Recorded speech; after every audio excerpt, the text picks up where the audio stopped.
Papo em Dia vai conversar com vocês hoje sobre a reunião do G20, os 20 países mais ricos do mundo, na Itália, e a atuação do Brasil e do presidente Jair Messias Bolsonaro nesse encontro.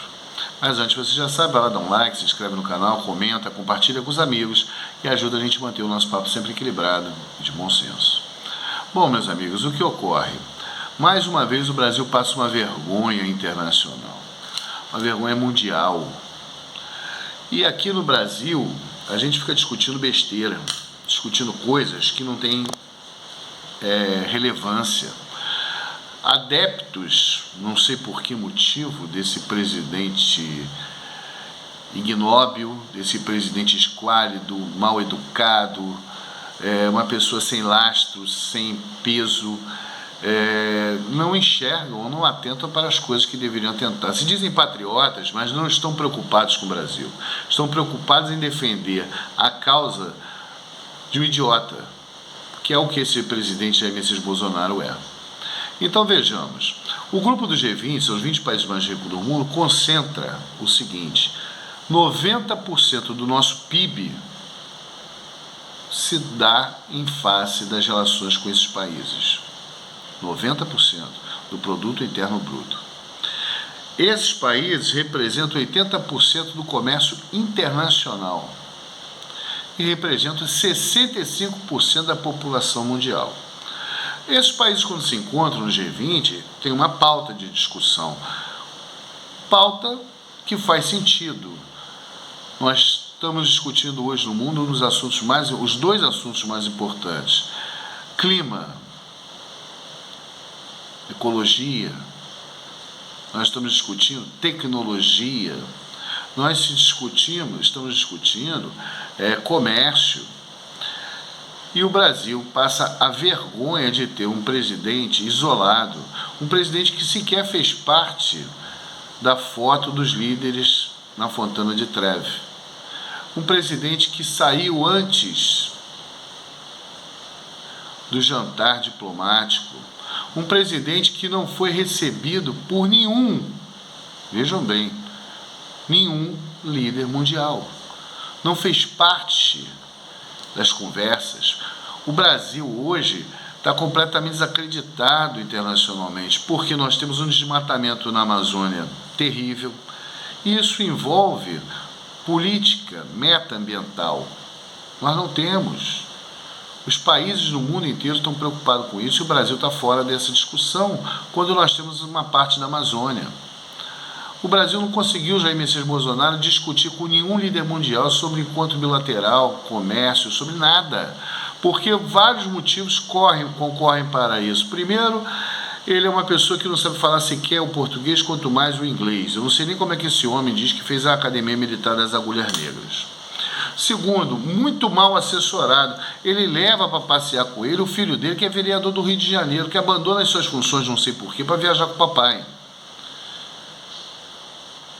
Ele é uma pessoa que é ao contrário do mundo, que ainda discute projetos, planos, metas em relação ao problema viral que tivemos grave da pandemia. Ele diz que não está vacinado. Então os líderes mundiais não querem conversar com ele.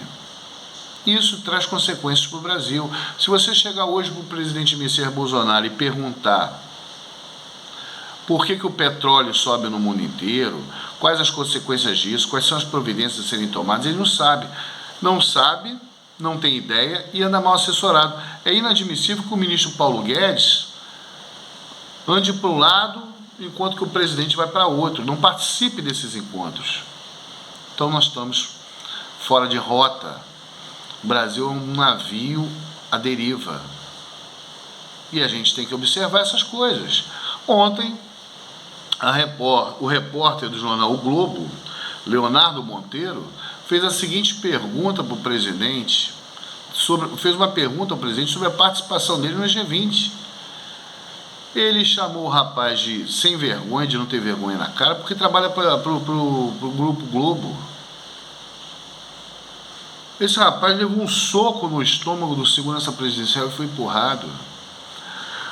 O jornalista Jamil Chad, da UOL e da Folha de São Paulo, filmou a agressão, mas os seguranças também empurraram ele, torceram o braço do rapaz, roubaram o celular dele e jogaram fora.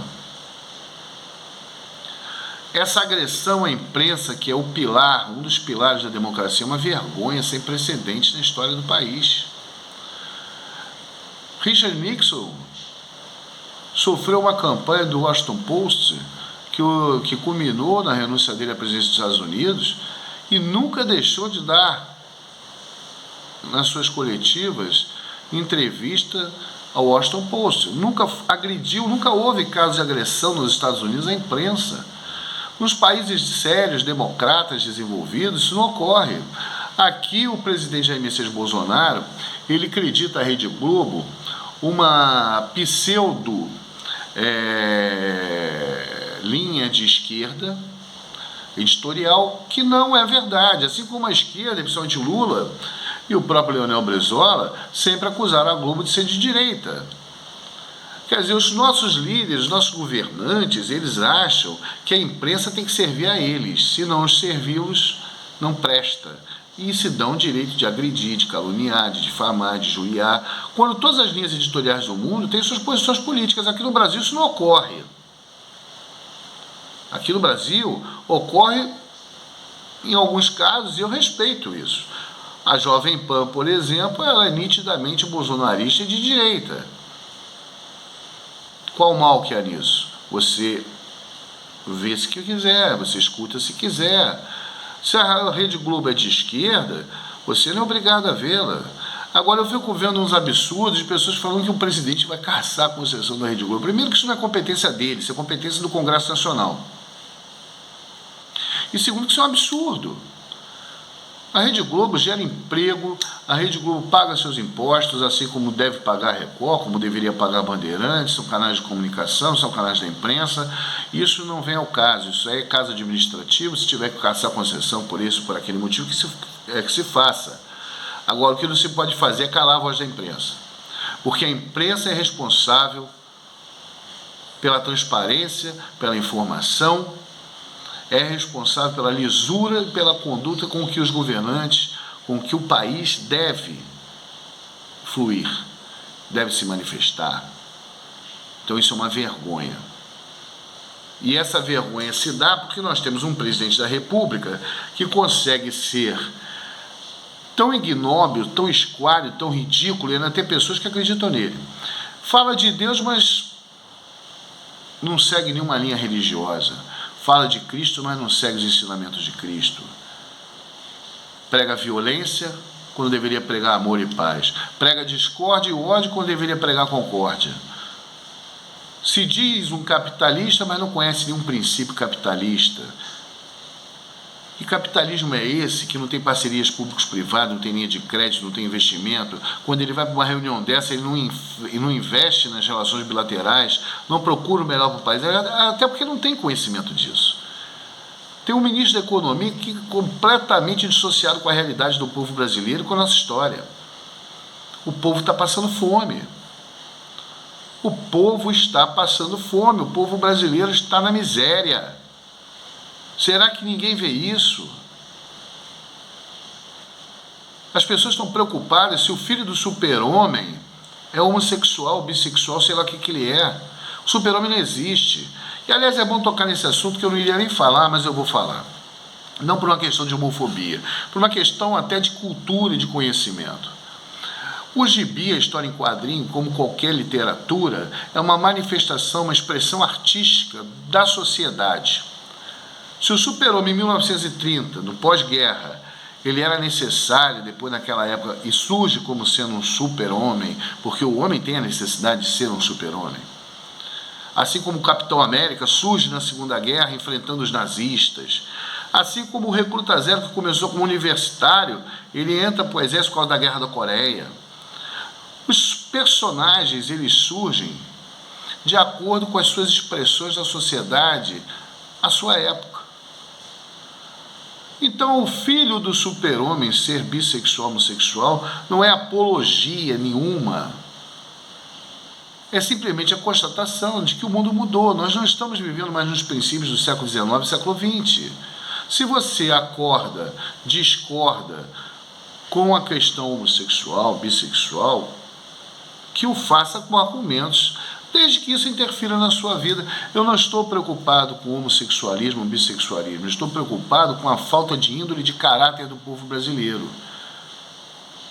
Vamos parar de acusar os outros, vamos parar de ficar pegando ranço em detalhes, em pequenas coisas que não têm sentido e que aumentam a violência. Quando você é contra alguma coisa, não precisa externar seu pensamento. Com as suas atitudes, você vai mostrar que você é contra aquilo. Não me interessa se o filho do super-homem, que nem existe, eu quero dizer isso, o super-homem é um personagem. Não me interessa se o filho dele é bissexual ou homossexual. O que me interessa é se o roubo, a corrupção, a violência, a fome, a miséria vão diminuir, se isso vai ser erradicado. Me interessa saber se a saúde pública está melhor, me interessa saber se os recursos da educação estão sendo investidos, se as crianças estão tendo aula, estão se alimentando. Essa é a discussão que nós temos que ter. Vamos parar de usar pequenos tópicos para falar em moralidade da família, até porque muitas das pessoas que eu vejo falando em moralidade da família são pessoas imorais, são pessoas amorais, que esquecem às vezes até o próprio passado. Eu vejo gente que foi envolvida com o tráfico de drogas agora falando que é patriota. Aliás, os traficantes agora são evangélicos, neopentecostais. Aqui no Rio de Janeiro tem um tal de peixão, sapão, sei lá o que é, que ainda botou a falange dele como complexo de Israel na Cidade Alta. Aqui eu vejo gente que roubou, gente que se prostituiu, agora todo mundo está na igreja. E aí se dá o direito, não de se renovar, de se recuperar, mas de querer julgar e apontar os outros. Se as pessoas são homossexuais ou heterossexuais, isso não me importa. Aqui no Brasil, eu sou de uma época que a gente não discutia isso. Existia talvez um fundo de preconceito em relação às pessoas? Podia existir. Eu acho que esse tipo de coisa faz parte do ser humano e vai ser muito difícil de combater se a gente não mudar nossa alma, não mudar nosso espírito. Mas não existia ranço, não existia ódio. Hoje querem matar uma pessoa porque a pessoa é homossexual. Que absurdo é esse? Eu ontem no Facebook, na minha página, eu coloquei uma frase que eu acho que é fundamental. Se amar fosse pecado, se amar for pecado, o céu vai estar vazio. Que céu é esse? Quer dizer que uma pessoa porque ama a outra, mas não ama da forma como você acha que deve amar, essa pessoa não serve? Essa pessoa não presta? Quer dizer que essa pessoa é que é responsável pelas mazelas da sociedade? O responsável pelas mazelas da sociedade é você ter um presidente, um líder de um país ignorante, violento, mal educado, corrupto e cercado de ladrões. Vamos saber para onde a gente direcionar a nossa insatisfação. Vamos procurar ter aquilo que o presidente falou que o jornalista não tem. Vamos procurar ter um pouco de vergonha na cara. Porque vergonha na cara é o que você, que compactua com esse governo, não tem. Você não é patriota, você que compactua e acha isso bonitinho é mal educado, é ignorante e é tão pulha e tão pilantra e tão esquálido e ignóbil quanto essa porcaria desse homem que está aí na presidência da República. E não adianta falar para mim que votou nele porque o Lula é um ladrão imbecil igual a ele. Se o Lula não presta, pelo menos o Lula tem uma história. Pelo menos eu sei de onde o Lula veio. Pelo menos eu sei de onde o PT surgiu. Pelo menos eu tenho o que discutir com o PT e contra o Lula. E a justiça que se faça presente. O que não vem ocorrendo no Brasil. Agora, isso não é razão para você botar qualquer um na presidência da República. E esse que está aí consegue ser pior que o Lula. É tão analfabeto quanto o primeiro, é tão pilantra quanto o primeiro que eu estou falando, Lula, Bolsonaro, para mim é tudo farinha do mesmo saco. Eu discuto estrutura partidária e política. O maior erro do PT não é o Lula, porque o Lula tem um passado, o Lula teve uma história, tem pontos positivos, o Bolsonaro não tem nenhum. O maior erro do PT foi não mudar, não montar quadros políticos. Pelo contrário, desfez deles, quando até houve aquele problema do mensalão e surgiu o PSOL. Mas o PT tinha quadros, o PT tinha pessoas boas. Hoje a gente está refém de Gleices Hoffmann, de Lindbergh Farias e algumas porcarias a mais. Mas o PT tinha um quadro político bom. Desfez. E esse foi o grande erro dele. É refém do Lula até hoje. E a não oxigenação de um partido provoca isso que aconteceu com o PT. Infelizmente. Mas aconteceu também com o PDT, porque Brizola também não montou uma estrutura oxigenada, partidária, que permitisse surgir lideranças. Então hoje o presidente do PT é o Lupe, que é uma porcaria, é outro esquálido. Então o Brasil está ruim de direita, ruim de pseudo-esquerda. Porque esquerda mesmo não é só ter pauta social. É um modelo político, social e econômico que no Brasil foi desfeito. Desfeito em ideias, desfeito em atitudes e prática. E a direita que está aí no Brasil, essa direita que dizem é representada pelo Bolsonaro, que me desculpe, é pior do que essa esquerda que está aí. Enfim, vamos mudar nosso pensamento, vamos mudar nossa forma de viver, de pensar, e vamos trabalhar para a gente ter um país melhor, com mais amor e harmonia. Um beijo no coração, paz e bem, espero que vocês mandem sugestões, critiquem e debatam comigo, porque eu também não sou dono da verdade e em nenhum momento eu acho que eu tenho essa pretensão. Espero que vocês possam dar ideias e a gente continuar conversando e manter o nosso papo sempre em dia. Um beijo no coração.